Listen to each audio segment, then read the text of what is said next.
17ನೇ ಶತಮಾನದಲ್ಲಿ ಇರ್ತಕ್ಕಂಥ ಗಟ್ಟಿವಾಳೆಯ ಒಂದು ಕಾಲಜ್ಞಾನವನ್ನು ಬರೀತಾನೆ.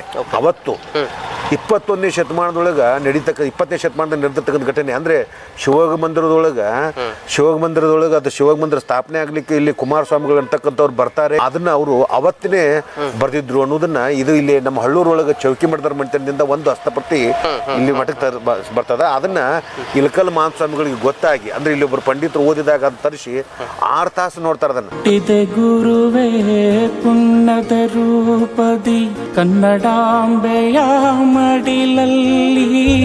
ವೀಕ್ಷಕ ಪ್ರಭುಗಳಿಗೆ ನಮಸ್ಕಾರ. ಕರ್ನಾಟಕ ಅನೇಕ ಮಠಗಳನ್ನು ಒಳಗೊಂಡಿರುವಂತಹ ನಾಡು. ಈ ಮಠಗಳಿಂದ ಇವತ್ತು ಶಿಕ್ಷಣ, ಸಾಮಾಜಿಕ ಕಾರ್ಯ, ಹಲವಾರು ಸಾಮಾಜಿಕ ಕಾರ್ಯಗಳು, ಚಿಂತನೆಗಳು ನಡೆದಿವೆ.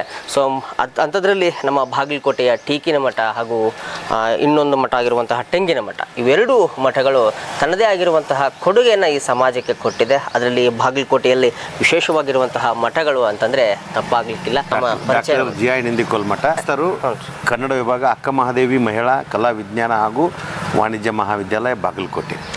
ಸರ್, ತಾವು ಕಂಡಂತೆ ಬಾಗಲಕೋಟೆಯಲ್ಲಿ ಮಠಗಳ ಪಾತ್ರ ತುಂಬ ಮುಖ್ಯವಾಗಿರುವಂಥದ್ದು. ಅದರಲ್ಲೂ ಬಸವೇಶ್ವರ ವಿದ್ಯಾವರ್ಧಕ ಸಂಘದಂತಹ ಮಹಾವಿದ್ಯಾಲಯವನ್ನು ಸ್ಥಾಪನೆ ಮಾಡಿರುವಂತಹ ಕೀರ್ತಿ ಈ ಮಠಕ್ಕೆ ಸಲ್ಲುತ್ತೆ. ಸರ್, ಏನು ಹೇಳ್ತೀರಿ ಈ ಮಠದ ಬಗ್ಗೆ ಪರಿಚಯ ಮಾಡ್ತೀನಿ ಸರ್.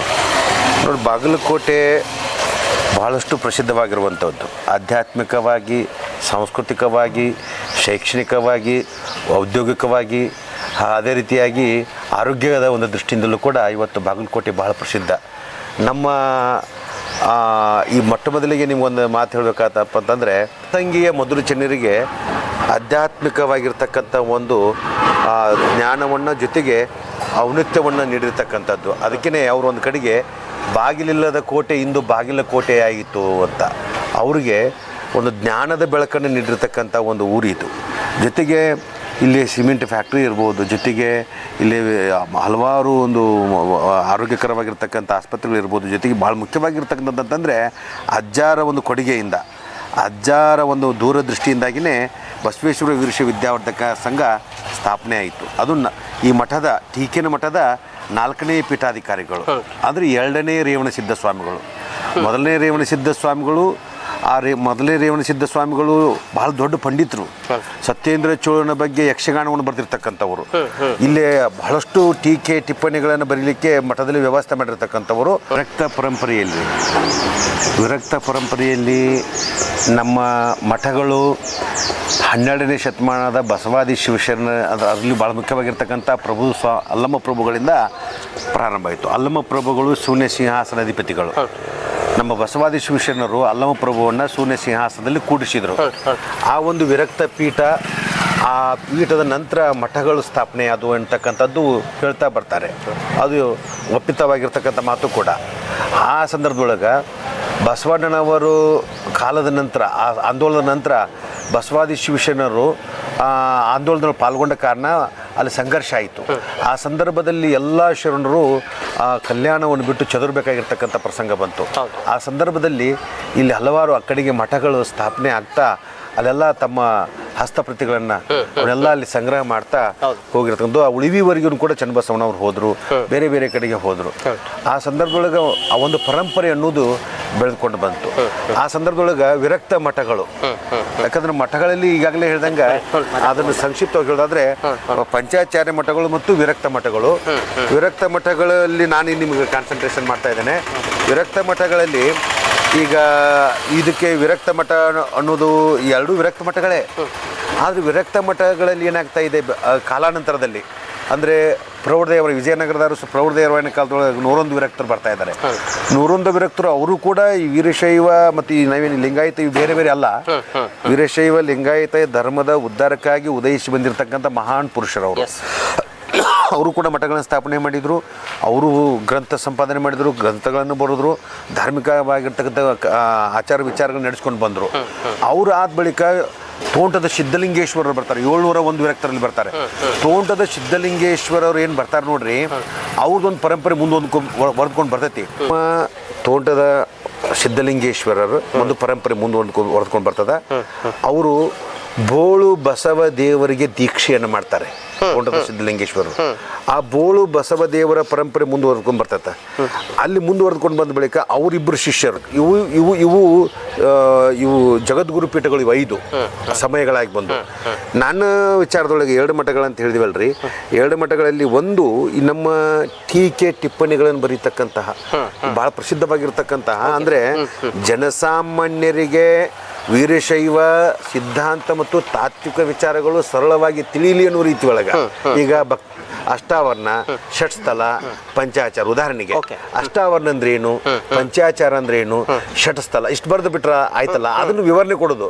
ಷಟ್ಸ್ಥಲ ಭಕ್ತಸ್ಥಲ, ಮಹೇಶ್ವರ ಸ್ಥಳ, ಪ್ರಸಾದಿ ಸ್ಥಳ, ಪ್ರಾಣಲಿಂಗ ಸ್ಥಳ, ಶರಣಸ್ಥಳ ಅಂತ. ಅಷ್ಟಾವರಣಗಳು ಗುರು, ಲಿಂಗ, ಜಂಗಮ, ಪಾದೋದಕ, ಪ್ರಸಾದ, ವಿಭೂತಿ, ರುದ್ರಾಕ್ಷಿ, ಮಂತ್ರ. ಈಗ ಆ ಪಂಚಾಚಾರಗಳು ಸದಾಚಾರ, ಶಿವಾಚಾರ, ಗಣಾಚಾರ, ಭೃತ್ಯಾಚಾರ ಏನು ಇವು ಎಲ್ಲವುಗಳನ್ನು ಬಿಡಿಸಿಯಾಗಿ ತಿಳಿದು ಜನರಿಗೆ ತಿಳಿಸ್ತಕ್ಕಂಥ ಒಂದು ವ್ಯಾಖ್ಯಾನಗಳನ್ನು ಬರೀತಕ್ಕಂಥದ್ದು. ಆನಂತರ ದಾಸೋಹ ಅಂದ್ರೆ ಏನು, ಕಾಯಕ ಅಂದ್ರೆ ಏನು, ಪ್ರಸಾದ ಅಂದ್ರೆ ಏನು, ಜಂಗಮ ಅಂದ್ರೆ ಏನು, ಅದ್ರ ಬಗ್ಗೆ ವಿವರಣೆ ಜನರಿಗೆ, ಸಾಮಾನ್ಯವಾಗಿರ್ತಕ್ಕಂಥ ಜನರಿಗೆ ತಿಳಿಯುವ ರೀತಿಯೊಳಗೆ ವ್ಯಾಖ್ಯಾನವನ್ನ ಬರೀತಕ್ಕಂಥ ಒಂದು ಮಠ ಇಲ್ಲಿ ಇರೋದ್ರಿಂದ ನನ್ನ ಅಭಿಪ್ರಾಯದೊಳಗೆ ಈಗ ಮಠಗಳು ಏನಾಗ್ತಾ ಇದ್ದು ರೀ, ಅವರವ್ರ ತಾತ್ವಿಕ ವಿಚಾರಗಳಿಂದಾಗಿ ಒಂದೊಂದು ಸಂಪ್ರದಾಯ ಮಾಡ್ಕೊಂಡು ಬಂದವಲ್ಲ. ಇದೇ ಒಂದು ಇದ್ರೊಳಗೆ ಆ ಉತ್ತರ ಮುಖವಾಗಿರ್ತಕ್ಕಂಥದ್ದು ಟೀಕಿನ ಮಠ ರೀ. ಈ ಇದು ಉತ್ತರ ಮುಖವಾಗಿರ್ತಕ್ಕಂಥದ್ದು ತೆಂಗಿನ ಮಠ, ಪೂರ್ವ ಮುಖವಾಗಿರ್ತಕ್ಕಂಥದ್ದು ಟೀಕಿನ ಮಠ. ಈ ನಾವು ಒಳಗೆ ಹೋಗ್ತಾ ಇರುವಂತೆ ಆ ಕಡೆ ಪೂರ್ವಕ್ಕೆ ಇರ್ತಕ್ಕಂಥದ್ದು ಯಾವ್ದ್ರಿ ಟೀಕಿನ ಮಠ, ಇದು ಉತ್ತರ ಮುಖವಾಗಿರ್ತಕ್ಕಂಥದ್ದು ತೆಂಗಿನ ಮಠ.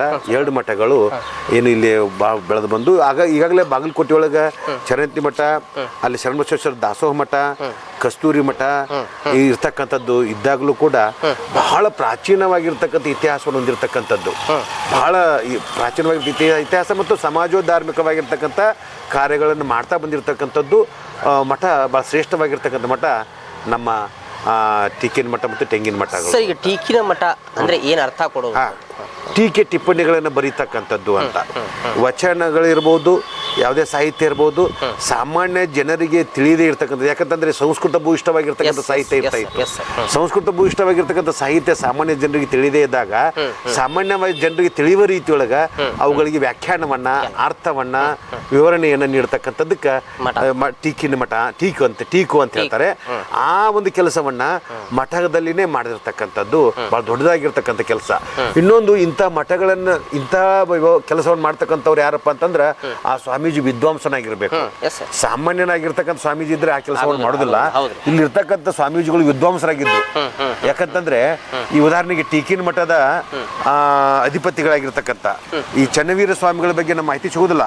ಅಂದ್ರೆ 1ನೇ ರೇವಣಸಿದ್ಧ ಸ್ವಾಮಿಗಳು, 1ನೇ ರೇವಣಸಿದ್ಧ ಸ್ವಾಮಿಗಳು ಅವ್ರು ಇದೇ ಬಾಗಲಕೋಟೆ ಅವ್ರಿ. ಅವರು ಇಲ್ಲೇ ಬಳೂಲ್ ಮಠ ಅಂತ ಇದೆ. ಬಳೂಲ್ ಮಠ ಅಂತ ಇದೆ. ಬಳೂಲ್ ಮಠದೊಳಗೆ ಕರಬಸಯ್ಯ ಅಂತಕ್ಕಂಥ ಒಬ್ಬ ಹಿರಿಯ. ಅಲ್ಲಿ ಆ ಮನೆಯೊಳಗೆ ಒಂದು ವಂಶಾವಳಿ ಬರ್ತಾ ಇದೆ. ಅಲ್ಲಿ ಬಸಮ್ಮ ಅಂತಕ್ಕಂಥ ಒಬ್ಬ ಹೆಣ್ಮಗಳು, ಅಂದ್ರೆ ಆ ಮನೆ ಹೆಣ್ಮಗಳು. ಆ ಹೆಣ್ಮಗಳಿಗೆ 2 ಮಕ್ಕಳು ಇರ್ತಾರೆ. ಒಬ್ರು ಅಂದ್ರೆ ರೇವಣಯ್ಯ ಅಥವಾ ರೇವಣಸಿದ್ದಯ್ಯ, ಇನ್ನೊಬ್ಬ ಗುರುಸಂಗಯ್ಯ ಅಂತ. ರೇವಣಸಿದ್ದಯ್ಯ ನನ್ನ ಈ ಮಠಕ್ಕೆ ಕೊಡ್ತಾರ ಅವರು. ಈಗೂ ಕೂಡ ನೀವು ಅಲ್ಲಿ ಬಳೂಲ್ ಮಠಕ್ಕೆ ಹೋದ್ರೆ ಅವ್ರ ಗದ್ದಿಗಳನ್ನು ನೋಡ್ಲಿಕ್ಕೆ ಸಾಧ್ಯ ಅದ. ಆ ನಂತರ ಇಡೀ ದಿವಸ ಪೂಜೆ ಆಗ್ತಾವ, ಶ್ರಾವಣದಾಗೂ ಪೂಜೆ ಆಗ್ತಾವ. ಅವ್ರು ಮೊದಲನೇ ರೇವಣಸಿದ್ಧ ಸ್ವಾಮಿಗಳು ಬಹಳ ಅವರು ಪಂಡಿತರಾಗಿದ್ರು. ಅವರು ಸತ್ಯೇಂದ್ರ ಚೋಳನ ಬಗ್ಗೆ ಯಕ್ಷಗಾನವನ್ನು ಬರೆದ್ರು. ಅವರು ಸ್ವತಃ ಟೀಕೆಗಳನ್ನು ಬರೀತಾ ಇದ್ರು. ಟೀಕೆಗಳನ್ನು ಬರೆಯೋದ್ರ ಜೊತೆಗೆ ಈ ಹಸ್ತಪ್ರತಿ ಸಂಗ್ರಹ ಮಾಡ್ತಾ ಇದ್ರು. ಕೊನೆಯದಾಗ ಹಸ್ತಪ್ರತಿ ಸಂಗ್ರಹದೊಳಗೆ ಎಂಥ ಒಂದು ವಿಷಯ, 12ನೇ ಶತಮಾನದ ಗಟ್ಟಿವಾಳಯ್ಯ, 17ನೇ ಶತಮಾನದಲ್ಲಿ ಇರ್ತಕ್ಕಂಥ ಗಟ್ಟಿವಾಳಯ್ಯ ಒಂದು ಕಾಲಜ್ಞಾನವನ್ನು ಬರೀತಾನೆ. ಅವತ್ತು 21ನೇ ಶತಮಾನದೊಳಗೆ 20ನೇ ಶತಮಾನದಲ್ಲಿ ನಡೆದಿರ್ತಕ್ಕಂಥ ಘಟನೆ ಅಂದ್ರೆ ಶಿವಯೋಗ ಮಂದಿರದೊಳಗೆ ಅದು ಶಿವಯೋಗ ಮಂದಿರ ಸ್ಥಾಪನೆ ಆಗ್ಲಿಕ್ಕೆ ಇಲ್ಲಿ ಕುಮಾರಸ್ವಾಮಿಗಳು ಅಂತಕ್ಕಂಥವ್ರು ಬರ್ತಾರೆ. ಅದನ್ನ ಅವರು ಅವತ್ತಿನೇ ಬರೆದಿದ್ರು ಅನ್ನೋದನ್ನ ಇಲ್ಲಿ ನಮ್ಮ ಹಳ್ಳೂರೊಳಗೆ ಚೌಕಿ ಮಠದರ ಮಂಟನದಿಂದ ಒಂದು ಹಸ್ತಪ್ರತಿ ಇಲ್ಲಿ ಮಠಕ್ಕೆ ಬರ್ತದ. ಅದನ್ನ ಇಳಕಲ್ ಮಹಾಸ್ವಾಮಿಗಳಿಗೆ ಗೊತ್ತಾಗಿ, ಅಂದ್ರೆ ಇಲ್ಲಿ ಒಬ್ಬರು ಪಂಡಿತರು ಓದಿದಾಗ ಅದು ತರಿಸಿ 6 ತಾಸು ನೋಡ್ತಾರೆ. ಅದನ್ನ ನೋಡಿ ನೀನಪ್ಪ ಕುಮಾರಸ್ವಾಮಿ ಅಂತ ಅವ್ರು ಹೇಳಿ, ನಾನಲ್ರಿ ಅಂತಂದ ನೀನೇ ಅಂತಕ್ಕಂಥದ್ದಂದ್ರೆ ಒಬ್ಬ ಜಂಗ ಬರ್ತಾನೆ, ಹುಚ್ಚನಂಗಿರ್ತಾನೆ, ಭಿಕ್ಷೆ ಬಿಡ್ತಾನೆ, ಅವನು ಇಲ್ಲೇ ಅವನನ್ನು ಹೂಳ್ತಾರೆ ಅಂತಕ್ಕಂಥದ್ದು ಹೇಳಿದಾಗ ಗಿಡಮಾಗಡಿ ಅಂತಕ್ಕಂಥ ಊರು. ಗಿಡಮಾಗಡಿ ಅಂದ್ರೆ ಇವತ್ತು ಹಳೆ ಮಾಕುಟ ಅಂತ ಬರ್ತೈತಿ. ಹೊಸ ಮಾಕುಟ ಮ್ಯಾಗ ಬರ್ತೈತೆ ಅಲ್ಲಿ ಗುಡಿ ಹತ್ರ. ಹಳೆ ಮೇಕೋಟೆ ನೀವು ಶಿವ ಮಂದಿರಕ್ಕೆ ಬರ್ಬೇಕಾದ್ರೆ ಬಲ್ಕಿನ ಸೈಡ್ ಅಲ್ಲೇ ನಿಯರ್ 1 ಕಿಲೋಮೀಟರ್ ಊರಕ್ಕೆ ಅಲ್ಲಿ ಬಲ್ಕಿನ ಸೈಡ್ ಒಂದು ಅಲ್ಲಿ ಗಿಡಗಳು ಇರ್ತಾವ್ರಿ, ಅಲ್ಲಿ ಪತ್ರಿ ಗಿಡ ಅವೆಲ್ಲ ಅದಾವು. ಅಲ್ಲಿ ಮೊದಲು ಬರ್ತಾರೆ. ಅದು ಹಳೆ ಗಿಡಮಾಗಡಿ ಅಂತಕ್ಕಂಥ ಊರ ಪಕ್ಕದೊಳಗೆ ಮಲಪಹಾರಿ ನದಿ ಮಗ್ಗ ಇದು ಒಂದು ಶಿವ ಮಂದಿರ ಸ್ಥಾಪನೆ ಮಾಡ್ತಕ್ಕಂಥದ್ದು. ಅದನ್ನ ಅವತ್ತಿನ ಟೀಕಿನ ಮಠದೊಳಗೆ ಅದು ಸಿಕ್ಕಿರ್ತಕ್ಕಂಥದ್ದು. ಈ ರೀತಿಯಾಗಿರತಕ್ಕಂಥ ಬಹಳಷ್ಟು ಅವೆಲ್ಲ ಏನಾಯ್ತು ರೀ, ಮುಂದೆ ಧಾರವಾಡ ವಿಶ್ವವಿದ್ಯಾಲಯಕ್ಕೆ ಶಿವ ಮಂದಿರಕ್ಕೆ ಅಲ್ಲೆಲ್ಲೇ ಅವು ಕಳಿಸ್ಬಿಟ್ರು. ಭಾಳ ಜನರಿಗೆ ಗೊತ್ತಾಗಲಾರ್ದೇ ಅವನೇನೋ ಅವುಗಳ ಬಗ್ಗೆ ಗೊತ್ತಾಗಲಾರ್ದೆ ಎಲ್ಲೆಲ್ಲೂ ಅವು ಹೋಗ್ಬಿಟ್ಟು ಅಂಥ ದೊಡ್ಡ ಮಠ, ಶ್ರೇಷ್ಠ ಮಠ ನಮ್ಮ ಭಾಗದೊಳಗನ ಈ ಮಠ ಬಹಳ ಪ್ರಸಿದ್ಧ ಅಂತಕ್ಕಂಥದ್ದು ನಾನು ಓದುವಿಕೆ ಹಿನ್ನೆಲೆಯೊಳಗೆ ನಾನು ಹೇಳ್ತೇನೆ. ಶತಮಾನ ಇರ್ಬೋದು ಇದು ಹೆಚ್ಚು ಕಡಿಮೆ 18ನೇ ಶತಮಾನ, 18, 17, 18ನೇ ಶತಮಾನ.